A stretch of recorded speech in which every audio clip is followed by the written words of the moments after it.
Inner Voice, a heartfelt chat with Dr. Foojan. Hello, everyone. Welcome to the Inner Voice podcast. It is so great to be with you today. I'm Dr. Foojan Zeine, a psychotherapist and author and the originator of the awareness integration theory. Our conversation is all about what matters most in our life: our mind, thoughts, feelings, actions, relationships, and our fulfillment in this beautiful journey of life. I wanted to give you the good news, which is about our new book that came out, and it was just published a couple of weeks ago. This book is Intentional Parenting, a practical guide to awareness integration theory, which two of my colleagues, wonderful Dr. Nicole Jafari and Dr. Eileen Manoukian, both of them are professors, and they do a lot of research and work with children and raising children and teaching parents and educators and educating the educators. And so this book is about how to bring the awareness integration into every stage of life. We share about how to be with your infant, your toddler, your children who are going to school, your preteen, teen, and even young adults who are still staying somewhere around you, and these are you're pretty much still parenting them. So you could get this in Amazon, or you could get it from Cambridge Scholarly. It's a wonderful book, and I hope that you enjoy it as much as all of us have enjoyed it. And for all of the therapists and coaches who are interested in learning about awareness integration theory, as you know, this book, which is Awareness Integration Therapy: Clear the Past, Create a New Future, and Live a Fulfilled Life. And it was forwarded by Jeffrey Zeig, and Dr. Philip Zimbardo wrote for me. So I'm really, really proud of this book. And it gives you step by step the 6 phases of how to work with your clients if you are a therapist or a coach. So I hope that you get that book. That's also from Cambridge Scholarly, and you can also get that in Amazon. I am excited to have in this episode a great chat with Dr. Behnam Bakhshandeh, who is an accomplished business manager and a personal and professional development expert with nearly 3 decades of field experience working with individuals, teams, and organizations. Dr. Bakhshandeh is widely known as a dynamic writer, speaker, organizational development, and HRD practitioner, trainer, and executive coach. He's authored and published 4 books in the personal and professional development industry, and there are more coming. Every year he is, almost sometimes twice a year, he has a book being published. Beside these books, he has designed and facilitated coaching modules for individual, couples, and public and team and organizations, audiovisual workshops, articles, and personal and professional development topics. Actually, we created 2 workshop and video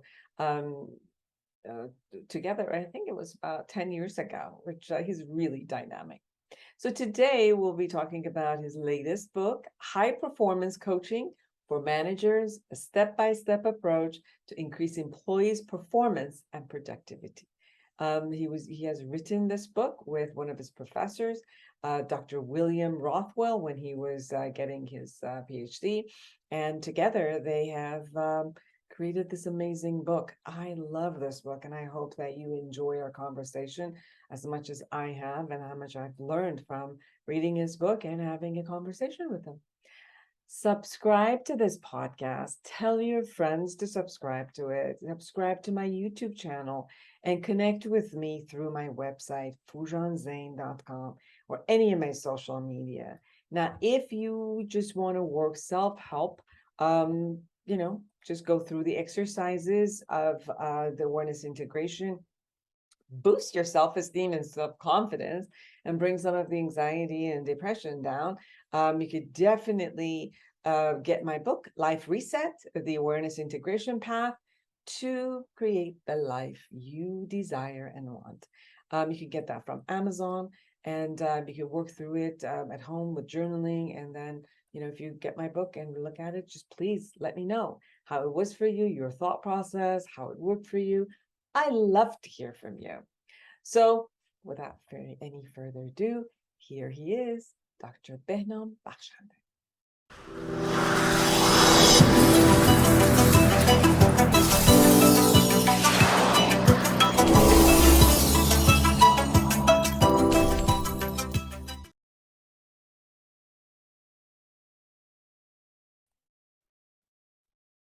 Dr. Behnam Bakhshandeh, it is such a pleasure to have you with me today. Thank you, Dr. Zeine. I appreciate the opportunity again and always enjoy your company. I'm grateful for our opportunity to get to play with you again. Yes, we are going to talk about your latest book that you have co-authored with Dr. William Rothwell. It's called High-Performance Coaching for Managers. Let me actually show you guys, because I have the privilege of having the book. High-Performance Coaching for Managers, a step-by-step approach to increase employees' performance and productivity. And it is forwarded by Ethan Sanders. So I love this book. I went through it. It is such a wealth of information in there.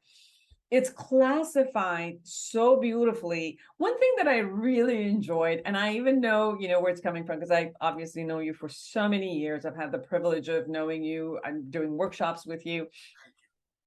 But every aspect of this book is like, first you define it. So it's not like we're going to have our own perception out of what we're talking about. You define exactly what it is, the terminologies, what it means, and then you go through this systematic way of opening it and having exercises, having forms, every aspect of coaching. It's right there. So my hat's off to you and your co-author, Dr. Rothwell, for this. Thank you. Thank you very much. Let me begin with introducing briefly Dr. William Rothwell. I get the privilege to know Dr. Rothwell when I start my master's program in organization development and change. At the time, he was head of the program and he became my advisor. And then we become my friend. And when I did the PhD together, he was very impressed by my near 3 decades of experience in coaching. And then when we decided to write books on coaching, this is first of many books that come in terms of domain of coaching. Right now, we are submitting final manuscript for transformation coaching for effective leadership.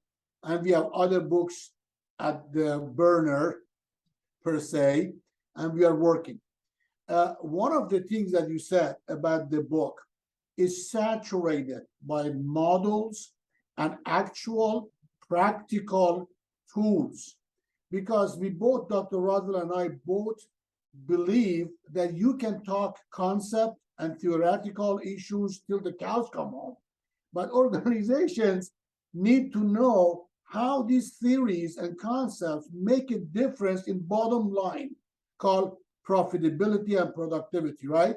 And then another side of that bottom line is lower turnover, because organizations are spending a lot of time and money and effort to keep their talents. And if they're not kind of manage and develop the talents, the turnover go high and they lose money. So yes, absolutely, we brought a lot of tools, a lot of practical applications that any manager can literally pick up the book and follow. And as you mentioned, each chapter at first started with defining the particular terminology so people can have a sense of what are they reading. And in the end of the book also, we put a lot of practices that people can review what they learn. You talk about first distinction between coaching and consulting, because Yes. obviously with organizations, they're both pretty much there. People become consultants sometimes and after working in an industry for 20, 30 years, or they're retiring and coming back, and they don't want to be part of the full picture of a corporate, but they've been there for so long that they come out and become a consultant. But Yes. that's different than coaching. And you've defined that in your book. Can you share a bit about that? Absolutely. In the general idea and concept in society, people know consultant to be someone who tell you what to, to tell you what to do. They come to organizations based off their competencies, their skills, and mostly their experience, telling you what is the right way to do this process, right? I compare consulting with what we call in this book directive coaching. And then the coaching per se in the society knows that somebody who listen to your view, listen to your vision and your dream, then ask question, you do the work, they hold the space, they ask question, and they guide you through the spaces you need to go through so you can get to and achieve what was on your mind, right?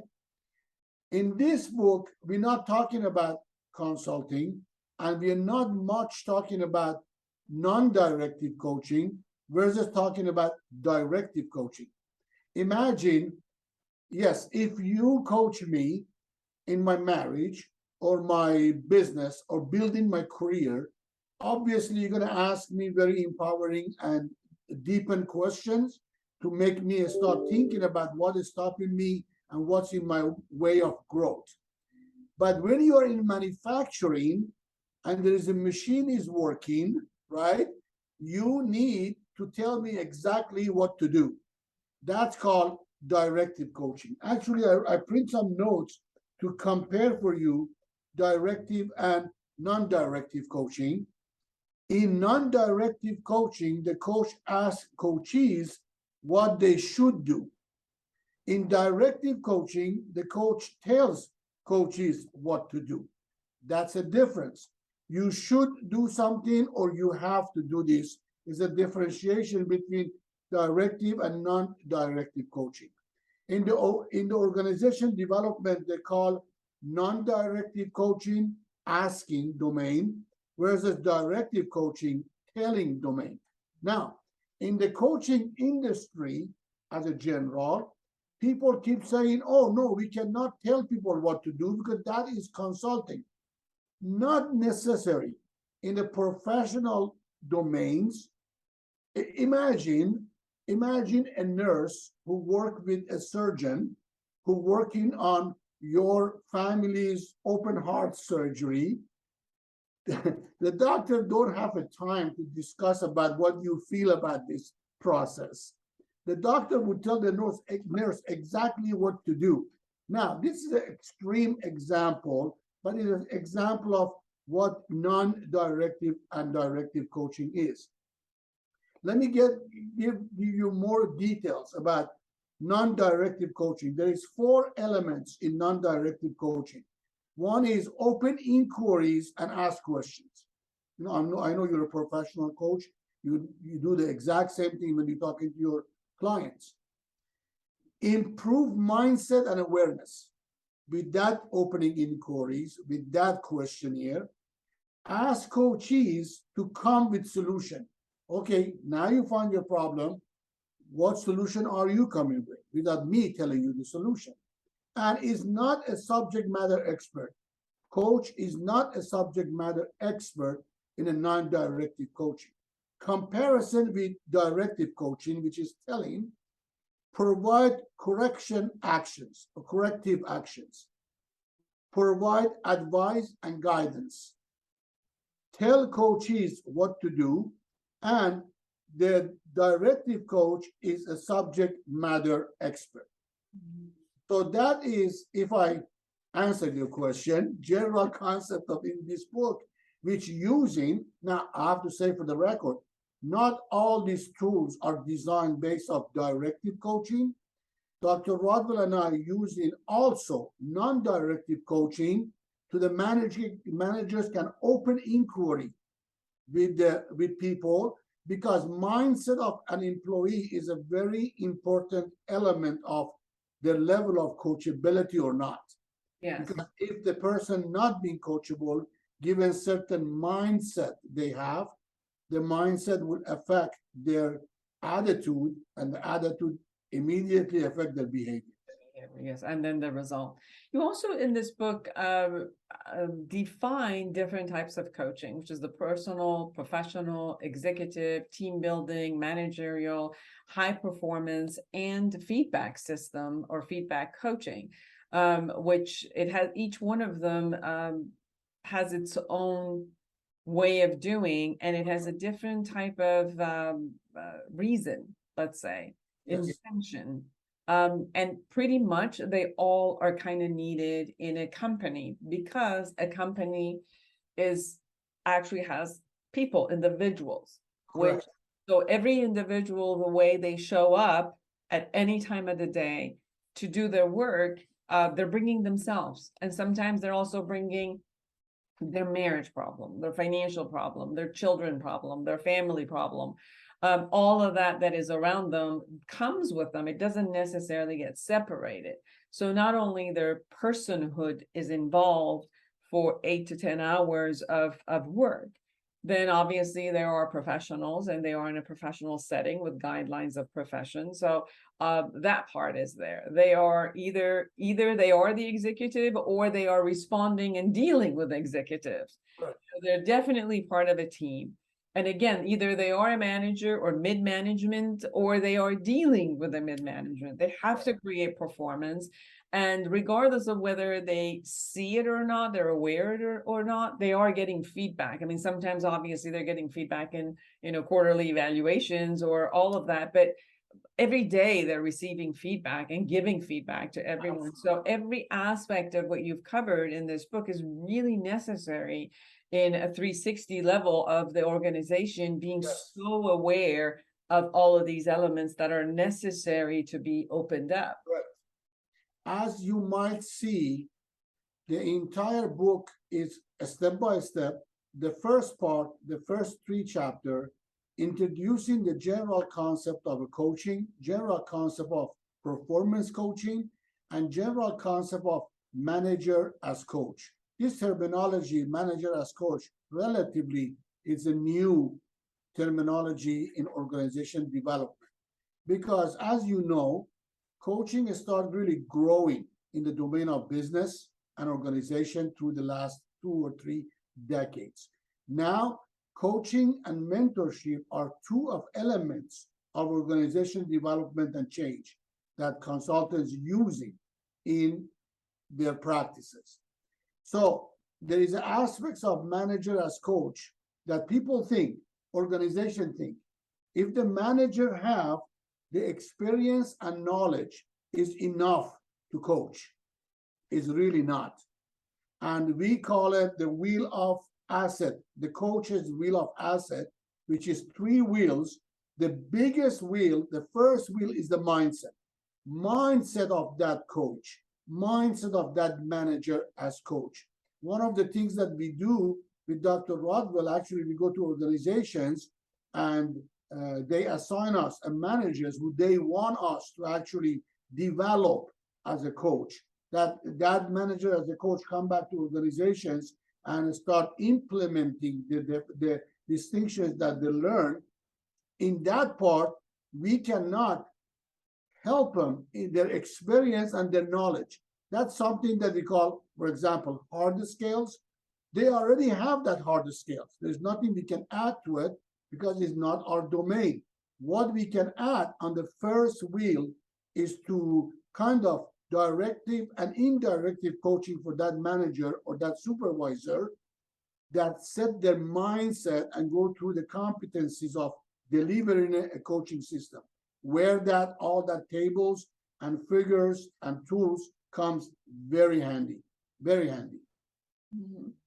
There's also the culture that you talk about, a coaching culture that can be created and develop a regular organization, going from their vision and values, then establishing the coaching culture in it, and then creating an environment of continuous learning and development, enhancing employees' skills and competencies, and then higher performance by individuals, teams, and groups and departments. And then so it leads itself to a higher performance organization. Exactly. Can you hear a bit about that? Exactly. So coaching culture is like a culture of nation that you're walking into, right? It's like a background that holding the whole thing together. There is a style of management I call, as a joke, I call it 19th century style of management. Hit them harder, keep them hungry, keep them thirsty. They need a job, they come back. Not really. In this day and time, you see the conversation in organization for lack of available or skillful labor. They call it great resignation. That was a debate between me and Dr. Rodwell. I said that with due all respect, I don't call it great resignation. I would call it great finding a new job with new pay because now the market is a labor market. They can find what they do.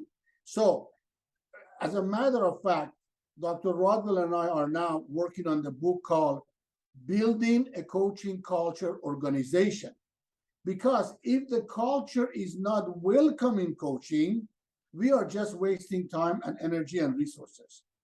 But if the top management, if the major stockholders of the stakeholders of the company be enrolled to possibility of changing environment, suddenly the only thing that happened, you see a higher performance, better productivity, and lower turnover, which it means more money in the pocket of stockholders and stakeholders of organization. We can talk about these 5 days on a roll, but I'm going to go back. I think based on what you were saying, I think it's important to see that the culture of corporations went from appreciating their employees to employees were dispensable automatically every year or every quarter. You know, the third at the bottom performance will automatically be laid off. There was no accountability. It was just like a, harsh environment. And I think with all that had happened, at one point, I think human beings just said, oh, if you don't value me, I'm going to value myself. Oh, and it's so important. Right. And at one point, it's like, well, fine. If, we're going to change the whole industry in a different way where I get to do what I want to do and I get to not work in a corporation if I don't want to. And I think that it forced the system now to have value for human element in there. And then therefore, if you are having a value for that, then you have to learn how to handle this human value and how to turn this human value into the level of highest performance. Dr. Zeine, you're a master psychologist yourself. You know that human being, there's a need for acknowledgement and appreciation. There is a need that we all have to know what we do making a difference. What we do matters. If the culture is you're replaceable, then now what you're dealing with. As harsh and rough the 2.5 years of COVID-19 was, it was an eye-opening for working men and women and eye-opening for organization. When they saw the valuable assets, the number one valuable assets of any organizations are individuals that come in and working there. So I totally agree. If the culture changed and culture of positivity and acknowledgement, coming of positive thinking, positive attitude, acknowledgement, appreciation. I'm not saying babysit the workforce. I'm saying show appreciation for their humanity and hard work. And obviously, any organization have policies and procedures for human resources. If they're not doing the targets, if they're late, if they're not doing what a law and organization of that particular establishment is, okay, you can fire them. But where they're working hard, then you have to show more appreciation. If not, you are dealing with a big turnover. Yes. You also talk in your book about the elements of human performance, which is talk about which are the workers, the employees, and all the personnel. And then you talk about what, which is the activity, work, job, tasks, and performance. And then where, which is the context of the work, location, team, organizational, and environment, and and how to implement it. Can you share a little bit about that? Absolutely. When we say generally, when people talk about business, the first thing that comes to their mind is the locality of the business, what they see around or what they do themselves. Recently, again, Dr. Rodwell and I, with another of our colleagues, working on the book series on successful supervisory leadership that would brought us to doing some major research on small businesses. It was such a surprise for me when I logged into a small business administration and I start downloading data. 99.9, it means very close to 100% of businesses operating in the United States are small businesses. Imagine that, how massive it is, this number, right? Well, and they distinguish it. It means between 100 to 1,500 employees, or between 2 million annual to 41.5 million annual income, depend to the industry. So that being said, if you look, and by the way, a small business not necessarily means mom and pop business, and not necessarily means a small family business. So there are huge companies that have many locations around the world that they still consider by the law a small business. So that being said, the last piece, the where, there is a huge research on the culture of employment, culture of working, and culture of relationship to labor that is totally depends to the culture of that geographic area. The way any trip I go back home in Iran, when I'm working with people, suddenly I see at 12 o'clock, everything shut down. And people come back at 2, and I'm after 37 years working in the United States. I'm saying, what happened? Oh, it's off. Or the weekends are weekends. I work with some people in Iran. I cannot find them in Iran in weekends. And I'm telling them, why you're not responding to my emails? Well, it's weekend. So what does it mean it's weekend? For us, who we got used to culture of working in the United States, so what if it's weekend? Yeah, 24/7. You have to do what you have to do. Have you been in Hawaii? They call it what? They call it Hawaii time. Hawaii time, right? Oh, I led a training program for a company, I can't mention the name, in Hawaii, and the top senior level showed up at 11:30 when the start time was 9. And I was like, I don't walk on the water. What do you want me to do for your people? If the leadership come in this late, take it easy, no problem, have fun. Okay, this is all good. But then I realized next day what I did, Dr. Foojan, I take my tie off and my shirt off. I buy a Hawaiian shirt, and I showed up at 9:30 versus 9. I was in with them. Now he's cool. So the where part is to be sensitive. Even now, let's come back to our hometown in our country. Even East Coast and West Coast, different culture. You might delivering psychology for a patient in San Diego. It will be totally different when you're delivering for Kansas City or New York City because of the culture and location of that customer. So that is something that coaches need to be aware. Usually the who and what is the nature of the business and people that are involved. But the where part is something that not many people are paying attention to. Yes, and I've actually sat with a lot of different international companies where they had done a spectacular job in US. And then, for example, they figured, oh, we could take exactly what we have and let's take it to Africa, or let's take it to India, or let's take it to Far East. And exactly what you said, that when they did not know and they hadn't done their homework, and they thought also came from this kind of a elite perspective of, we come from the US, it's already worked so many millions of dollars, we're just going to kind of like duplicate it. And they go, within the first year, it flops. And they're flabbergasted of how come. It's because they didn't take the culture into account and seeing whether it was even needed.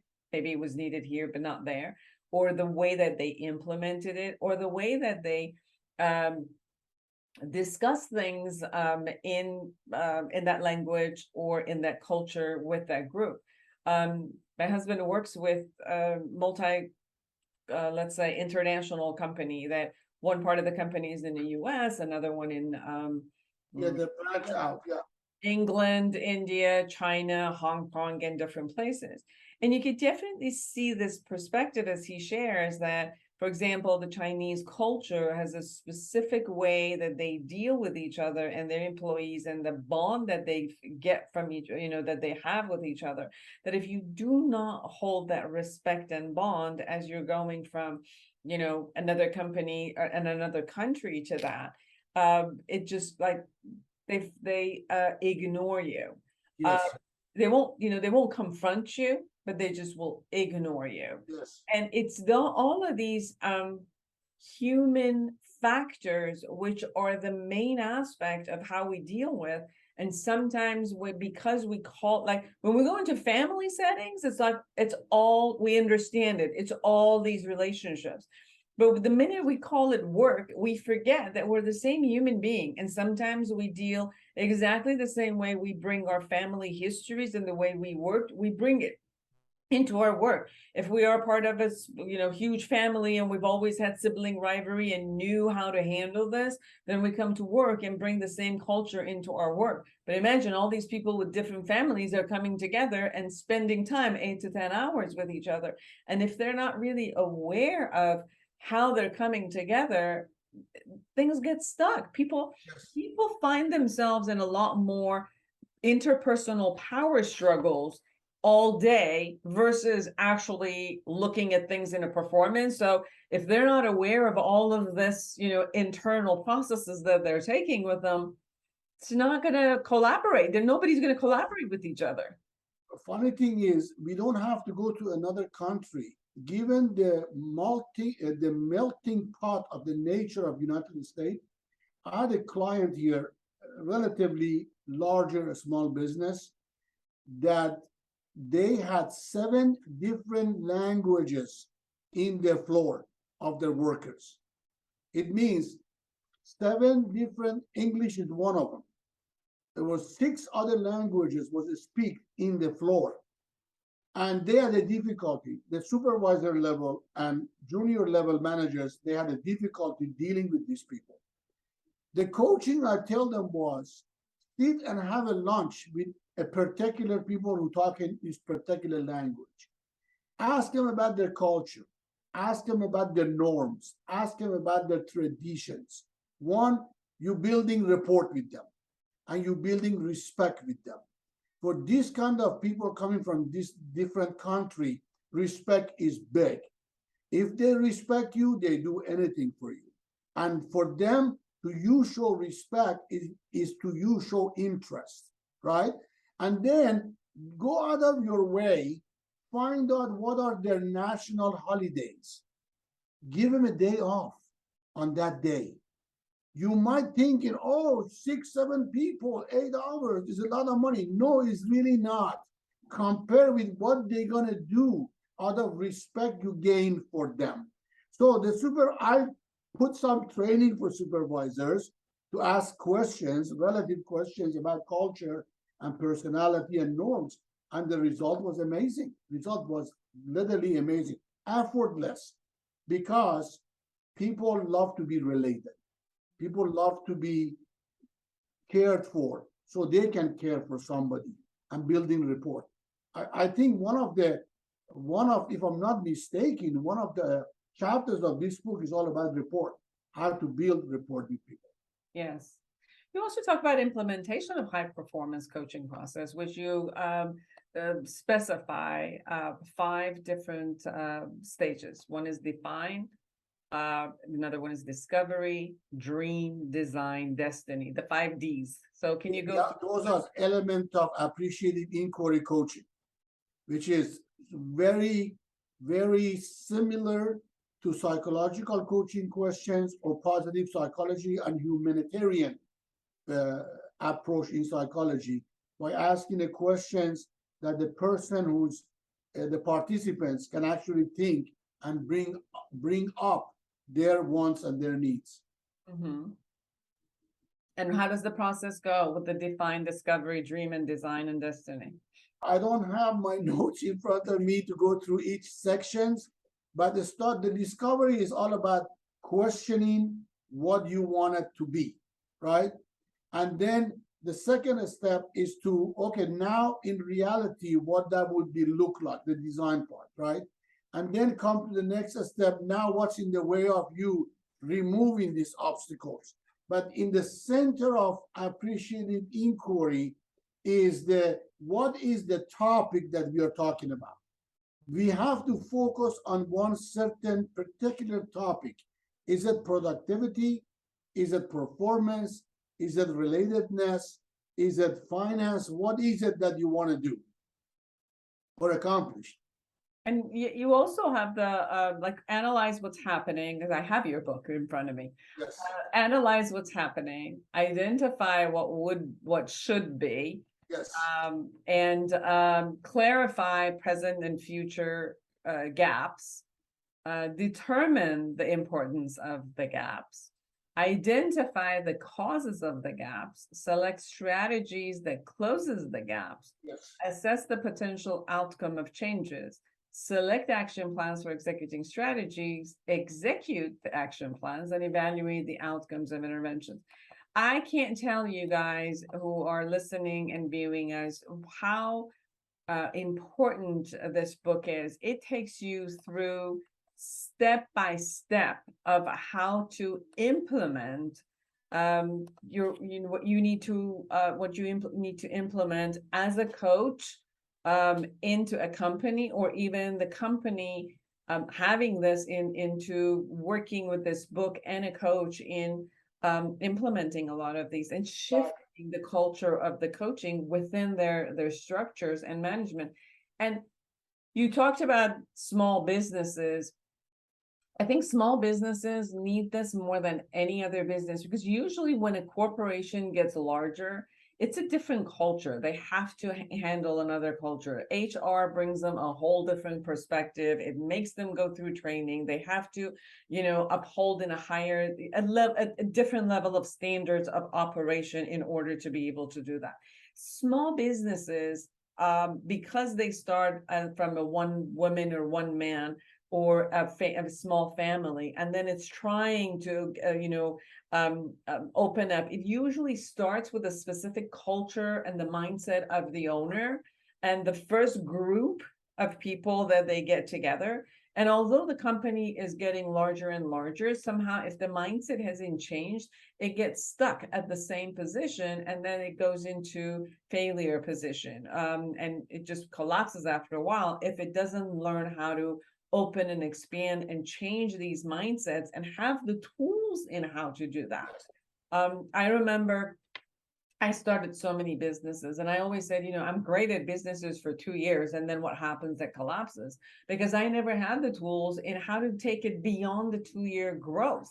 And it was like, oh, okay, we'll stop it all, because I was so good at starting one. I just kept starting one. And at one point, I'm like, Foojan, how many, every 2 years in your life, you're going to start one, and right where the cap is, you're going to let it go? No. You got to learn the next level of growing the small business to the next level of business. And if you don't know how to look at all of these things, you're going to keep failing at it. Yeah, as I said, the book is 16 chapters, and 12 of them are step by step, from step 1 to step 12. This is the work of Dr. Rodwell originally, that come with the idea of what are these steps are. And then we got to really doing research on it and coming with a lot of tools and methodology and methods to create this. It's an amazing book full of tools, and really you don't need to be a PhD or master's degree or any degree to follow the steps of this book. You need to be committed to the well-being of your business.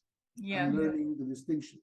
What is one gift that you could give to people who have small businesses who might be listening to us? Out of all the research you've done, your own experiences of over 30 years, what is your gift that you could give If you could say one thing to them that could really support them. Wow. Let me think for a second. I would say you need to take you out of the picture. I'm not saying you not work in your business, but you need to work on your business more than what you do in the business. The culture of a small business is I go and work hard and turn the corner. That way, they miss the opportunity, they miss the train to develop for the future, which bring me to succession planning, the whole domain of that Dr. Rodwell and I and a bunch of other colleagues, we are now writing a book on handbook of succession planning that most probably will be published in 2024. But a small business owners missing the train called succession planning. It means, like you said, the example that you brought, they just see the next quarter. They see survival. They learn how to survive in high waters, which my hat off to them. But then they leave you wet and tired. So you need to learn how to look 1 year out, 5 years out, 10 years out, have a business plan, have a financial plan, have a marketing plan, all under umbrella of very healthy succession planning. After you retire, after you pass, who take on this business? If it's not a family member, maybe it's a key employee, maybe it's a partner, maybe it's a competitive. Plan for all this in advance and split your time if you're working in your business and devote some time on working on the business for the growth, for healthy growth and success. Beautiful. And you cannot do it by yourself. If you could do it by yourself, you would have done it by now. Yeah, if you had the know-how, you would have done it already. Exactly.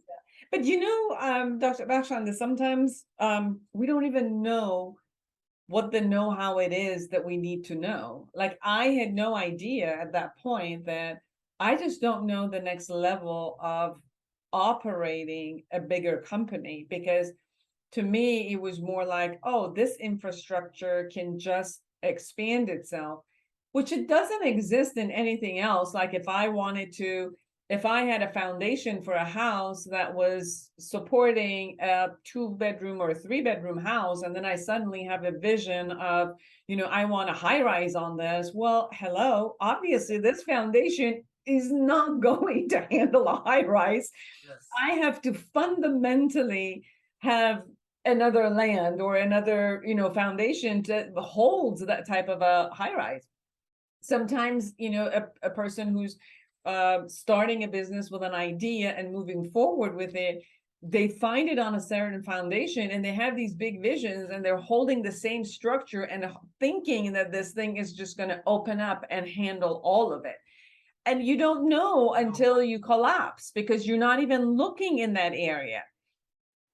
So it's so important to know that there's so much you don't know that you don't even know. And sometimes it is so important to have these coaches which come in and they open up the questions. Coach's job is to actually create great questions for you so that it gets you to start looking. And then when you look, you can, together with the coach or yourself can go look at where I can get the skills and, the steps in creation of all the rituals that I need to do in order to create and implement that vision, which is different from the vision I had before. Exactly. Under the same umbrella, example I use for small business owners or some professional clients, I use Olympians as an example. Everybody have such respect for people who got to that competencies and the skills that can run in Olympics, participate in Olympics. But that person who swim or run or do gymnastics or team, they didn't start being in that level of skills and competencies. They usually they are the best in their hometown. Then the hometown sending them to a state, right? And then the coach working with them, they change their breathing, they change their diet, they change their behavior, and they become the best in the state. But I tell them that best in the state is not enough to go to national camp. You have to have a new coach, new level of coaching, new diet, new breathing, new sleeping, new thinking. And then when you go to the camp and get elected for final competition, you have to be a whole different person. To have the honor to carry your country's flag and be an Olympian. So, Mr., Mrs., a small business owner, if you want to bring your business to that level, whatever you do or whatever you think or whoever you be, need to be upgraded, need to be expanded, new skills, new college, new knowledge, and new competencies. Yes. High performance, everyone. High performance coaching for managers. A step-by-step approach to increase employees' performance and productivity by Dr. William Rothwell and Dr. Behnam Bakhshandeh. You can find this book, Amazon, and where else? Rodberg, the publisher, Taylor and Francis website, and Amazon and many other sites are available in the hard cover, on the paperback, and electronic. Beautiful. Anything we haven't mentioned that you really want everybody to know? I say again. Anything we haven't talked about or mentioned Oh, you really want everybody to know? that I love what I do. I love what I do. I'm near 30 years I'm doing this. And every morning I wake up 3:30, 4 o'clock in the morning and start research, reading, writing, till around 2. After that, I'm done. And because I love to make a difference, nothing satisfies me, fulfills me, like seeing somebody striving on the personal or professional level. I mean, most of my clients know that about me, but it's something that I take absolute pride of. Where can they find you?